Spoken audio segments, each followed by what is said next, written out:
We're jumping straight into the 5th century today to talk about a figure who really just changed the map of Europe by riding across it. We are talking about Attila the Hun. A military genius, a political mastermind, and someone so feared that his enemies gave him probably the most terrifying nickname in ancient history. The Scourge of God. Exactly. The Scourge of God. And that name, it wasn't just for show. It was based on pure terror. So today, what we want to do is get past the legend and really unpack the facts. Right. Who were the Huns, really? How did they fight in a way that just completely broke the Roman mold? And how did one man, Attila, manage to threaten the very survival of the biggest empire the world had ever seen? Okay, so let's start with the basics. Where did the Huns even come from?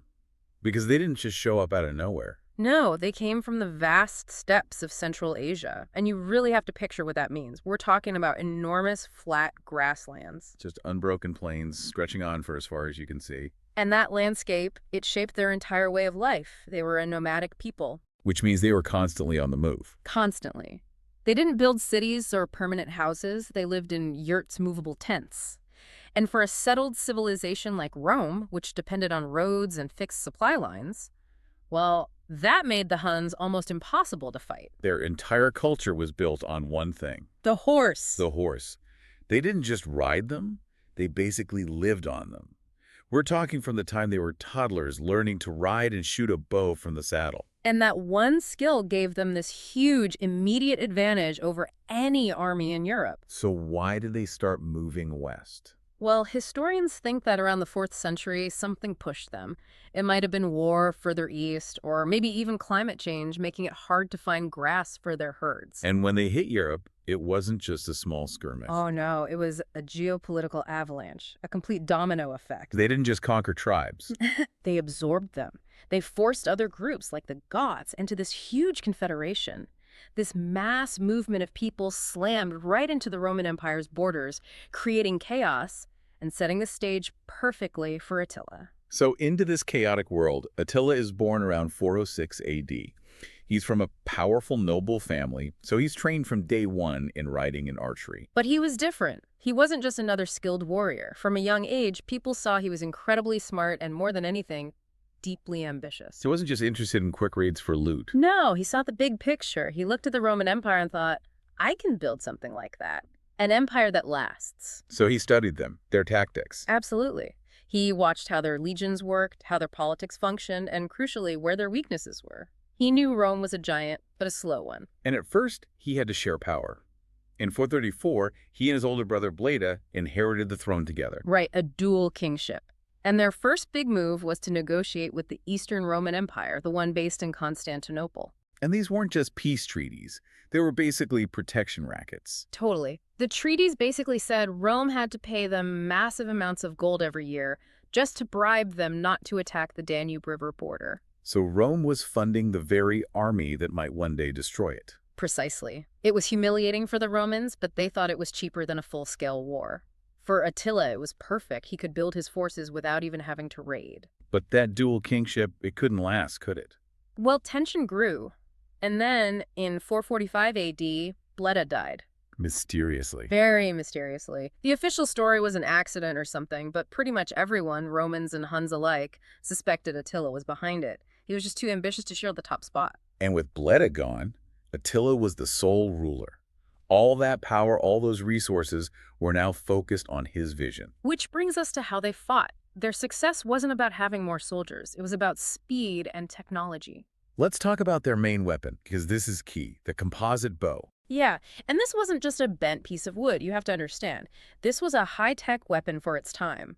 It was made from layers of wood, animal horn, and sinew, all glued together. So it was smaller, lighter, but way, way more powerful than the bows European armies were using. Exactly.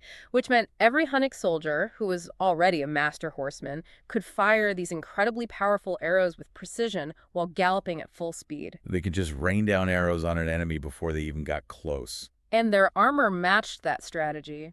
It was light leather or stale armor. It seems less protective than heavy Roman armor. But it made them so much faster. Speed was their defense, and their logistics were genius. They traveled with huge herds of extra horses, maybe 4 or 5 for every single soldier. So they could just swap out tired horses for fresh ones and keep going. Right. They could cover huge distances and show up completely out of nowhere before anyone had time to prepare a defense. And they had this one tactic that Roman generals learned to absolutely dread. The fake retreat. Explain how that worked. It was brilliant psychological warfare.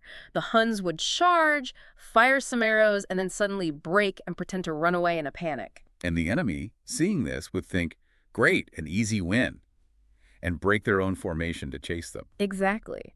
But once the enemy was all spread out, disorganized, and chasing them, the trap would spring. The Huns would just turn around. They'd pivot, sometimes firing arrows backwards as they rode, the famous Parthian shot, and then just envelop the now trapped and confused enemy from all sides. They turned a chase into an ambush. They also used some weirder tools, like lassos, in a battle. It sounds strange, but yeah.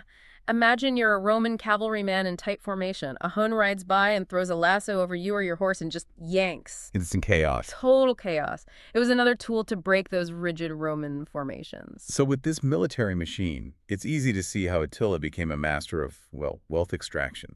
He led these devastating raids into the Balkans. And these weren't just raids. They were designed to bleed the Eastern Roman Empire dry. He eventually forced them to pay thousands of pounds of gold every single year just to keep them away. He didn't even have to conquer their capital. He was just bankrupting them from the outside. That's how he got the nickname. People in Europe saw this terrifyingly fast and brutal force that seemed to demand impossible amounts of wealth, and they started to believe he wasn't just a man. He was the scourge of God, sent as a divine punishment. And what's so interesting is that for all this fearsome power, Attila himself was famously simple in his habits. Right, there's that great story about his feasts. Yeah, when he'd host these huge banquets, his nobles and foreign guests would be eating off silver plates and drinking from gold cups. And Attila? He ate his meat from a plain wooden plate and drank from a wooden cup. Why was the point of that? It was all about image. It was a projection of power. By rejecting luxury, he was showing everyone he was a disciplined warrior king, not some greedy monarch. That simple wooden plate made him seem even more dangerous. A powerful image. So by 451 AD, he turns his attention west to Gaul, what we now call France. And the excuse he used for the invasion was just incredible political theater. It was all about a Roman princess named Honoria. The Western Emperor's sister. Right. She was apparently unhappy with her situation and sent a ring to Attila, asking for his help. Attila decided to interpret this as a marriage proposal. And as a dowry, he demanded half of the Western Roman Empire. Exactly. It was a ridiculous claim, but it gave him a reason to invade. The fate of the West then fell on one Roman general, a man named Aetius. And Aetius was the perfect man for the job. He actually lived with the Huns as a hostage when he was younger. He knew their culture, their tactics. He knew Romans couldn't beat them alone, so he scrambled and put together a huge coalition, even convincing the Visigoths, usually enemies of Rome, to join him. And this all came to a head at the Battle of the Catalonian Plains. One of the biggest, bloodiest battles of the era, an absolute meat grinder. The Visigothic king was even killed in the fighting. And the result wasn't really a clear victory for either side. No, but it was a strategic win for Aetius. He forced Attila to retreat. For the first time, Attila's advance had been stopped. But he wasn't done. A year later, 452, he's back.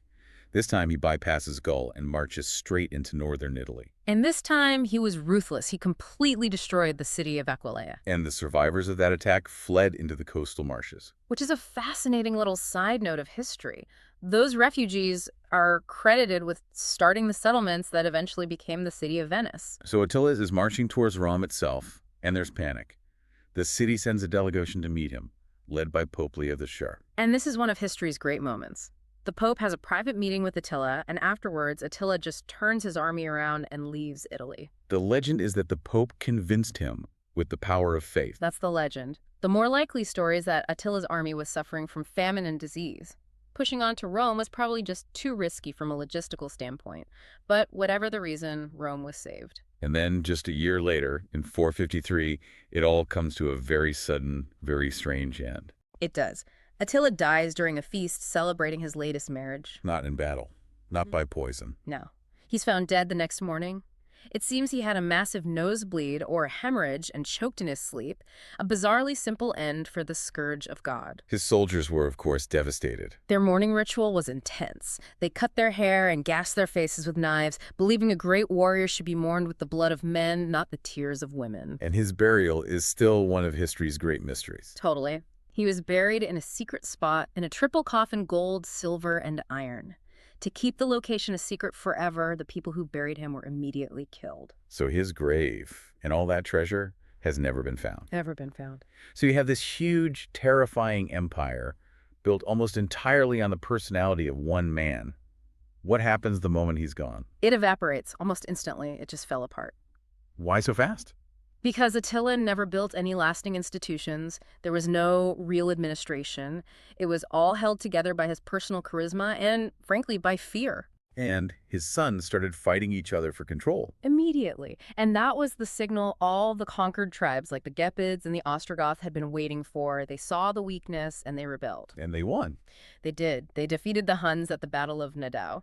Without Attila, the Huns just scattered. Some went back east, others just blended into the local populations. By the end of the century, as a political force, they were gone.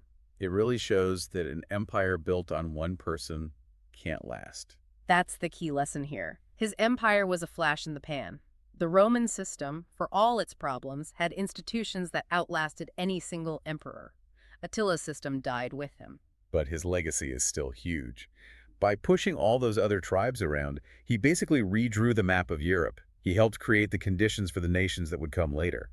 For sure. In most of Europe, he's remembered as a symbol of destruction. But it's interesting. In places like Hungary, he's sometimes seen as a kind of heroic founding figure. History is all about perspective. Attila's life really shows you how a single, ambitious leader can challenge the entire world order. But it also shows how fragile that power can be if it's not built on something solid. Keep that in mind as you study history. Good luck with your studies.